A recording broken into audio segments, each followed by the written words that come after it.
გორელი ახალგაზრდები ერთ-ერთ მთავარ პრობლემად ისევ გასართობი ადგილების ნაკლებობას თვლიან.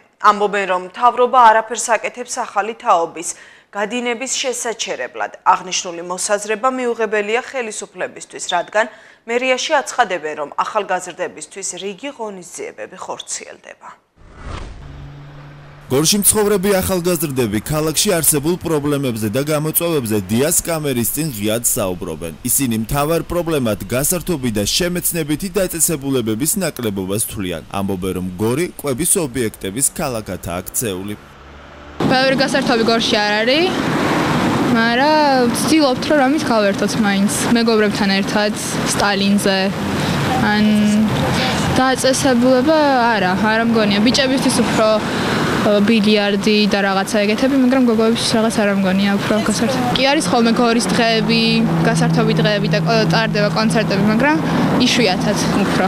ძირითადად მეგობრებთან ერთად რა ვიცი, ცეკვავთ, გიჟობთ და ასე შემდეგ. უნდა გააკეთოს უფრო მეტი სკვერი, რათა გაერთონ რავი სახალისო რომ გასართობის წრეები უფრო უკეთესი იქნება ჩემი აზრით ახალგაზრდებისთვის, უფრო მეტი გართობის საშუალებები რა. მაგალითად გასართობი კლუბები ძალიან კარგი იქნებოდა საღამოს.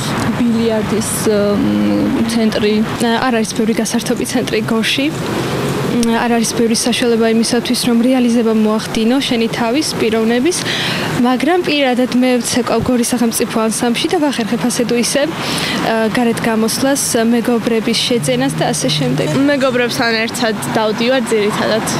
შეიძლება რამე ლიტერატურული კლუბი ან რამე მსგავსი, სადაც ახალგაზრდები შეიკრიბებიან და ერთად განიხილავენ ან თუნდაც წიგნებს, ან ფილმებს, ან რამე მსგავს.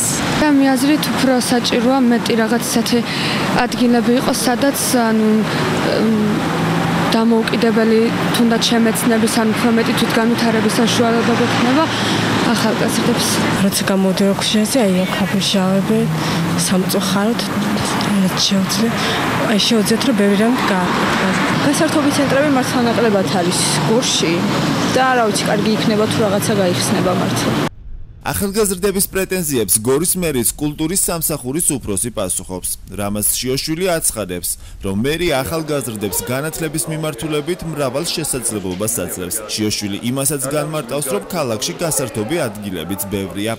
მუნიციპალიტეტს აქვს კულტურის ცენტრი კომბინატის დასახლებაში, სადაც არის სხვადასხვა სახეობის სკოლები, სახელოვნური სკოლა და ასევე ვთქვათ, რაღაცა სხვა წრეები გახსნეს, სადაც უფასოდ ემსახურება გორის მუნიციპალიტეტის მერია IP-ის საშუალებით და არის ახალგაზრდული ცენტრი ვერხვების დასახლებაში, სადაც ეწყობა სალონური საღამოები, სხვადასხვა აქტივობები ეწყობა.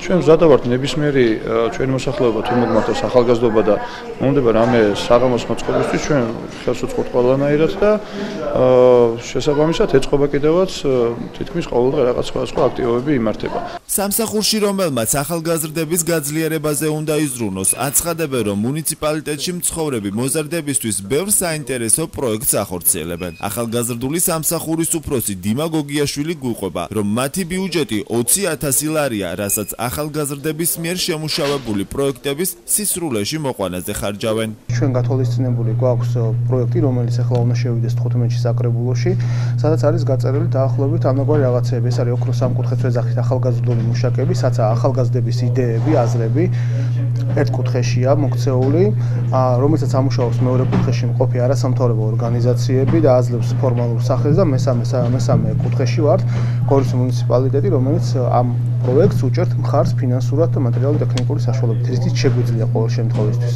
გორელი ახალგაზრდები ამბობენ, რომ თუ არსებული ვითარება უკეთესობისკენ არ შეიცვალა, ისინი იმ ადამიანების ბედს გაიზიარებენ, რომლებმაც ქალაქი დიდი ხანია დატოვეს და საცხოვრებლად დედაქალაქში გადავიდნენ.